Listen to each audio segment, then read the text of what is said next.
Brose knows everything except for maybe calendars. Today is Saturday, February 6th, which means I missed Friday, February 5th. So week 2 of my Monday, Wednesday, Friday schedule didn't go so hot. I missed it. If you tried to listen to this on February 5th, which I know people did because they reached out to me and said, hey, you missed it. If you missed it on the 5th, I'm sorry. If it was your birthday or something like that, just know I love you and we're still here and going. So sorry about that. But February 6th, the reason I missed yesterday is because there was people here in the living room watching a boxing match, watching Rough and Rowdy. And it went on longer than we expected. It went later than we thought. And so by the time everyone left, it was like 11 p.m. And I've done it that late before, but now with the video aspect and everything, it was like, that's a lot to do. That's a lot to put together and edit and do all these things before I go to bed. And I just wanted to go to bed. So I cleaned up and went to bed instead of doing the podcast. And here we are on Saturday instead, making up for it. And another thing I promised, I need to stop doing this, is I said today was going to be a review of the Apple AirPod Max headphones that I got as a gift. Well, today's not going to be a review of those because I feel like I need just a little bit more time with them. I don't think I've had enough time to enjoy them. Although I have enjoyed them a lot. I haven't had enough time to figure out all the features and everything. Primarily, I don't think I know how to turn them off right or put them in sleep mode right or whatever it may be, because last night during the boxing matches, my phone lit up and said, your headphones have 5% battery left. And I said, they're upstairs in the case. I thought they were asleep. I don't know why the battery is going down. So I want to figure them out more before Monday when I'm going to do it again.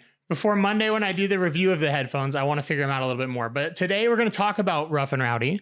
We're going to talk about the boxing match that we watched yesterday, boxing matches, and just kind of give our thoughts on it. And the reason being that it was supposed to be Rough and Rowdy is a Barstool Sports product. It's owned by Barstool, and it's very different than most things Barstool does. It's an actual sanctioned boxing match. It's like it's got professional referees. It happens from city to city, location to location, things like that.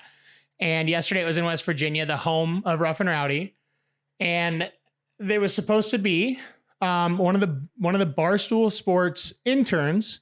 So like a 22, 23-year-old intern from Barstool Sports. It was supposed to be him against baseball's finest villain, the most hated man in baseball history, Jose Canseco.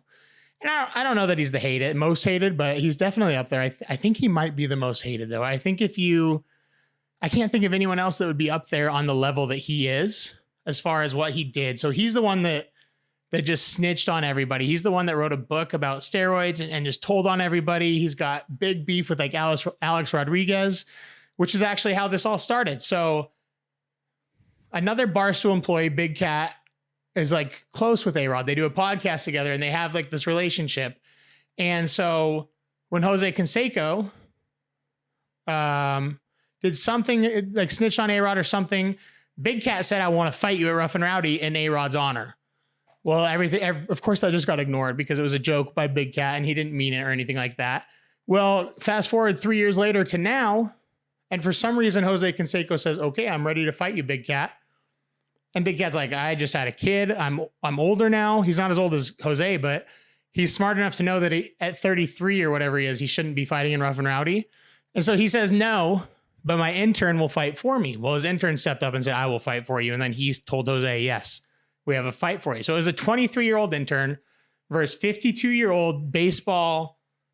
I mean, love him, hate him, whatever. He's a baseball legend, Jose Canseco, which was like, this cannot be real. Jose Canseco and Billy Football, about the same height, both about 6'4". Jose Canseco has done steroids his whole life. He is 270 pounds. Billy Football was a quarterback at a D3 school and weighed like 215. And so a huge size difference there, but he's also 30 years younger than him at the same time. So it's like, well, there's a mismatch there too. So it was a very intriguing thing.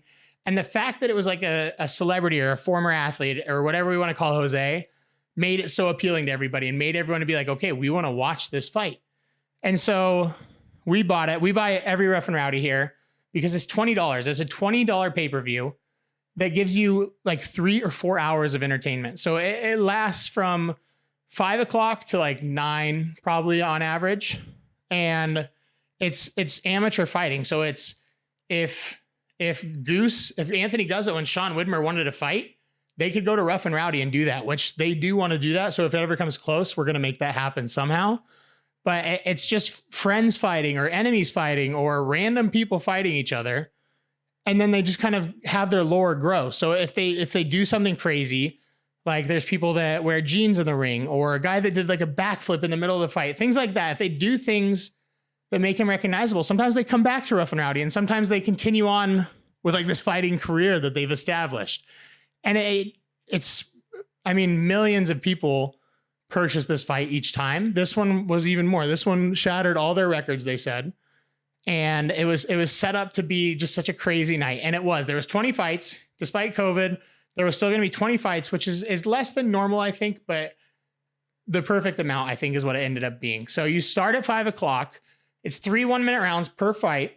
And these guys just go at it. And so for the first like 5 fights, I think they bring out like the guys that they're like, these guys are going to be bad fighters. Let's just see what happens. See if they do something crazy. And it kind of went like that throughout the night. We had the backflip guy back. We had the guy that fought in jeans back.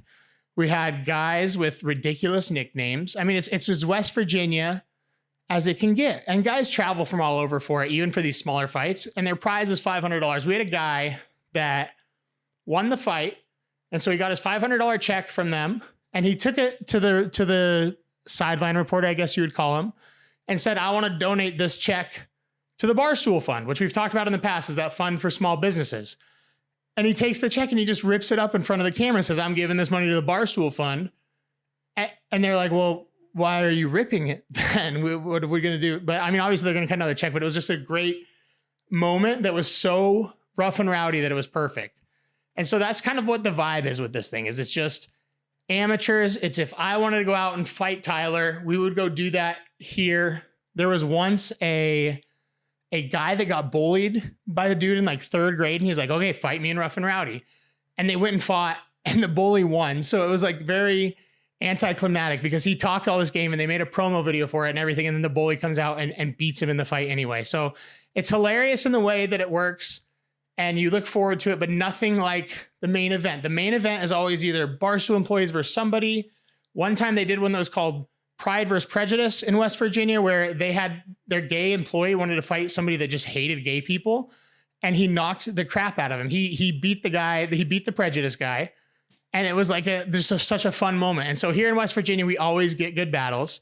It was supposed to be Billy Football was the intern's name versus Jose Canseco, and all leading up to the fight, I was like, "There's no way Jose Canseco shows. There's no way he shows." The day before, I get home and Tyler goes, "He showed up to weigh-ins. He was there. I watched it." And so Jose Canseco's in West Virginia. He's ready for the fight. And we're going throughout the night. They cut to a ring girl because they have a ring girl contest that happens at the same time. The ring girl goes, Jose Canseco slid in my DMs and I thought it was cool until he slid into 2 other ring girls' DMs. So there was 5 ring girls in total. He slid into 60% of their DMs. And it was like, oh man, this is getting great. This is exactly what we want to hear leading up to the fight because it's these funny stories that's going to make it that much better. I don't know. Now I'm like all invested because it's like, I've got everybody here. We've got Rough and Rowdy happening. Jose Canseco showed up. So this is actually going to happen. This is going to be a real life fight. And I'm pumped and I can't wait. We get through the first 19 fights. They bring out the fighters. They bring out Billy Football, walks out, goes the wrong way, ends up walking right in front of Jose Canseco to get to his corner because he went the wrong way. Walks out to the SpongeBob noise before his song of how many times do we have to teach you this lesson, old man, which was perfect. Billy Football. That was the best way you could walk into the ring. It was hilarious. And Jose Canseco comes out to like a song I don't know. He comes out with like this entourage of his boxing coaches and things like that. And we get in the ring and they say, okay, here it goes, nothing. Ding, ding, ding. Round 1 starts. Billy charges at him. Billy starts throwing punches just left and right away. Jose grasps him. They get in tight. Billy pushes him away. Billy hits him and Jose drops to the ground. And it's like, no way. We all got so excited. We all got so amped thinking Billy had just knocked him down. And then the camera goes to Jose and he's holding his shoulder and he's like, oh, no more, no more, no more.